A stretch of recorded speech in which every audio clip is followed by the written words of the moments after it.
जैसा कि हमने पिछले एपिसोड में देखा था कि ह्यूमन वर्ल्ड में डीमन पिलर प्रकट हुए थे, जिसकी वजह से इंसानों और डीमन के बीच में एक लंबी जंग चली और उसी के बीच में एक योद्धा ने जन्म लिया जिसका नाम सियाओलिन था।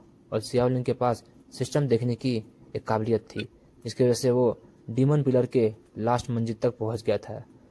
लेकिन उसका वहां सामना हुआ डीमन किंग से। और उसके बाद उन दोनों के बीच में एक घमासान लड़ाई हुई। लेकिन डीमन किंग वो कुछ ज़्यादा ही पावरफुल था और उसने झाओ शेन को एक ही झटके में ख़त्म कर दिया था। और उसके बाद डीमन किंग ने उसके दोस्तों को भी ख़त्म कर दिया।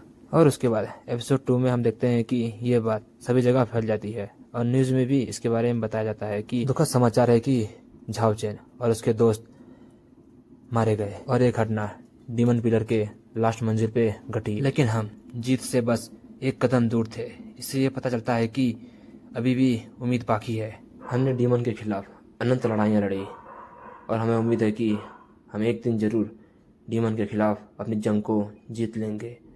और इसके लिए डीमन हंटर गिल्ड ने भी अपना दुख जाहिर किया है और वो चाहते हैं कि आप ऐसे ही डीमन के खिलाफ जंग लड़े और इंसानियत को इससे बचाए।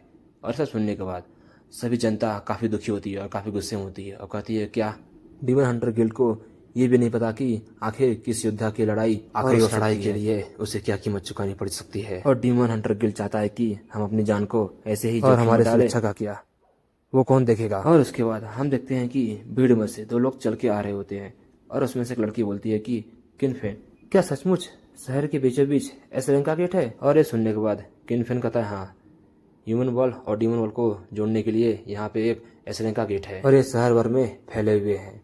और डीमन टावर से इसी गेट की मदद से काफ़ी सारे डीमन बाहर आते हैं और इस दुनिया में तबाही मचाते हैं। और इसीलिए डीमन हंटर गिल्ड के द्वारा चुने गए कुछ माहिर योद्धा होते हैं और जो शहर के बाहर अगर कोई गेट खुलता है एसरेन का तो उसकी जांच के लिए वो जाती हैं। लेकिन एसरेन के गेट कभी कभी शहर के अंदर भी खुल जाते हैं और इसीलिए हम जैसे माहिर योद्धा उस गेट की जाँच के लिए जाते हैं।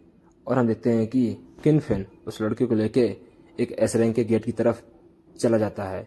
और उसके बाद वो लड़की कहती है कि किनफेन क्या सचमुच तुम्हें लगता है कि यहाँ ब्लड क्रिस्टल होंगे। और ये सुनने के बाद किनफेन कहता है कि हाँ, मुझे यकीन है अगर डीमन किंग को मुझे हराना है तो मुझे ऐसे ही ब्लड क्रिस्टल इकट्ठा करने होंगे।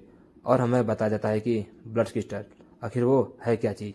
वो एक ऐसी चीज़ है जिसकी वजह से अगर आप किसी भी एनिमी अटैक करते हैं तो आपको प्लस पॉइंट मिलता है और आपकी एनर्जी बूस्ट होती है और इसकी मदद से कोई भी योद्धा कई गुना शक्तिशाली बन सकता है। लेकिन ये बहुत कम मिलता है, सिर्फ एसरेन के गेट या उसके ऊपर वाले गेट में ही ये पाया जाता है। लेकिन जिया, तुम ये सब समझने के लिए अभी बहुत कमज़ोर हो। और हमें पता चलता है कि उस लड़की का नाम जिया होता है और जिया कहती है कि किनफेन मुझे तुम पे यकीन है, जो तुम कह रहे हो वो सब कुछ सच है। और किनफेन कहता है कि जिया घबरा मत, अगर तुम ऐसे ही आगे बढ़ती रही तो तुम एक दिन सियाओलिन को भी पीछे छोड़ दोगी। और ये सुनने के बाद जिया काफ़ी खुश होती है, कहती है कि किनफेन सचमुच तुम बहुत पावरफुल हो, इसलिए तो मैं तुम्हें बहुत पसंद करती हूँ। वो लोग देखते हैं कि किसी ने पहले ही ब्लड क्रिस्टल प्राप्त कर लिया है मॉन्स्टर को मार के। और सब देखने के बाद किनफेन कहता है कि मुझे लगता है कि किसी और ने डीमन को मार के ब्लड क्रिस्टल प्राप्त कर लिया है।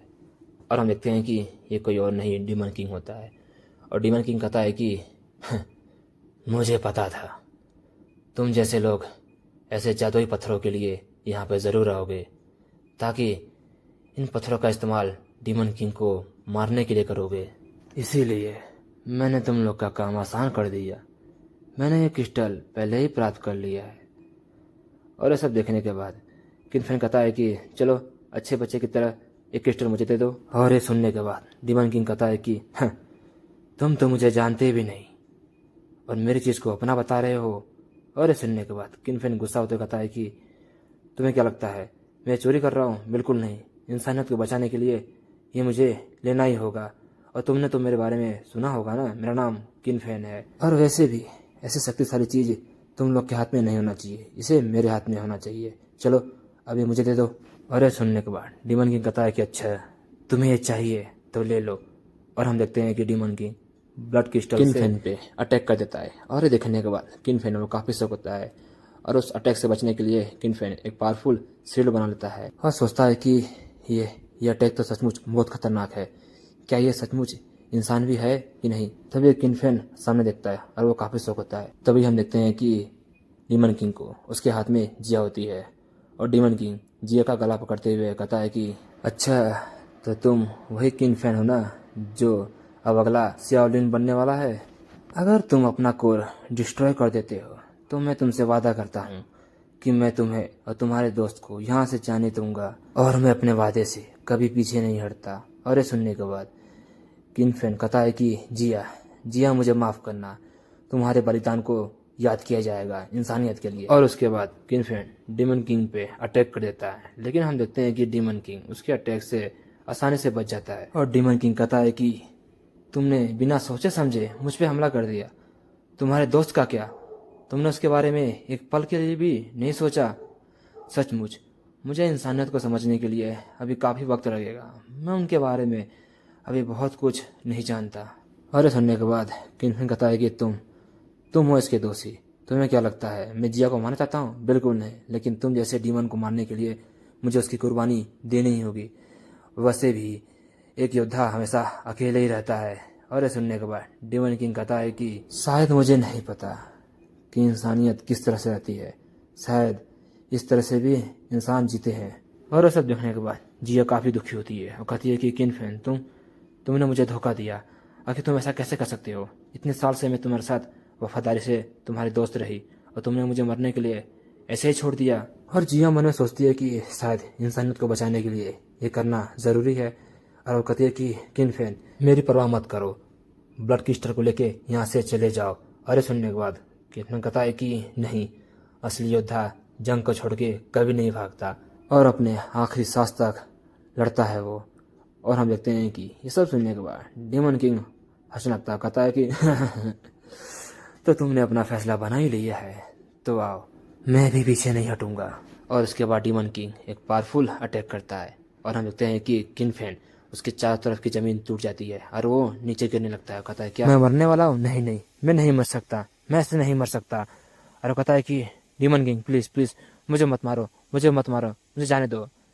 लेकिन हम देखते हैं कि डीमन किंग वो कहता है कि तुम तो एक सूरवीर हो ना, और वैसे भी सूरवीर को मरने से डरना नहीं चाहिए। और हम देखते हैं कि किंग फैन वो नीचे गिरने लगता है और उसके बाद जमीन अपने आप ही बंद हो जाती है। और उसके बाद डीमन किंग वहाँ से चल जाता है। और सब देखने के बाद जिया वो काफ़ी शौक हो जाती है और वो डरती हुई सोचती है कि क्या मैं भी मरने वाली हूँ। और वो डरते हुए कहती है कि तुम मुझे नहीं मार रहे हो ना? सचमुच ना, तुम मुझे नहीं मार रहे हो ना? और ये सुनने के बाद डीमन किंग कहता है कि मैंने कहा था किंग फैन से अगर वो अपना कोर डिस्ट्रॉय कर देगा तो मैं तुम दोनों को जाने दूंगा और मैं अपने वादे से कभी पीछे नहीं हटता। लेकिन छोटी लड़की, अगर तुम मुझे दोबारा मिली तो मैं तुम्हें ख़त्म कर दूंगा। और ये करने के बाद डीमन किंग वहाँ से चला जाता है। और सब देखने के बाद जिया वो काफ़ी शौक होती है और सोचती है क्या सचमुच उसने मुझे छोड़ दिया। और हम देखते हैं कि डीमन किंग वो डीमन वर्ल्ड में नहीं जा रहा होता है, वो ह्यूमन वर्ल्ड में जा रहा होता है। उस गेट की मदद से, जिस गेट की मदद से किंग फैन डंजन में आया था। और हम देखते हैं कि demon king demon Hunter guild के मेन हेडक्वार्टर में जाता है। और हम देखते हैं कि डीमन किंग को देखने के बाद वहाँ की लड़कियाँ तो काफ़ी शौक हो जाती है, क्योंकि डीमन किंग अभी ह्यूमन अवतार में है और वो काफ़ी खूबसूरत दिख रहा होता है। और उसके बाद वो लड़कियाँ बोलती हैं कि क्या हम आपकी कुछ मदद कर सकते हैं? क्या हम आपको यहाँ पे रजिस्टर कराने में मदद कर सकते हैं? लेकिन आपको उसके पहले अपना नाम बताना होगा। और ये सुनने के बाद डीमन किंग कहता है कि मेरा नाम किंग फैन है और मुझे डीमन हंटर गिल्ड में शामिल होकर सचमुच बहुत खुशी हुई। और दोस्तों, इसी के साथ एपिसोड 2 खत्म होता है। जल्दी मिलती है दोस्तों नेक्स्ट एपिसोड में। बाय दोस्तों।